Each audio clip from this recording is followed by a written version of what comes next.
బాలింత పథ్యము after delivery తర్వాత as such from doctors end నుంచి, ఫ్రమ్ డైటీషియన్ ఎండ్ నుంచి ఏముండదు.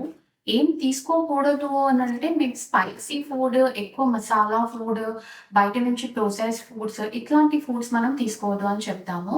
విచ్ మే ఎందుకు అనంటే బేబీ టమ్మీని అప్‌సెట్ చేయొచ్చు కాబట్టి ఇటువంటి ఫుడ్స్ మనం వద్దు అని అంటాము. అపార్ట్ ఫ్రమ్ థాట్ మనము ఒక 1 మంత్ కోసము కొంచెం ఈజీగా డైజెషన్ అయ్యే ఫుడ్స్ రైస్ కానివ్వండి, లేదు అనంటే వాటరీ వెజిటబుల్స్ ఉంటుంటాయి మనకి.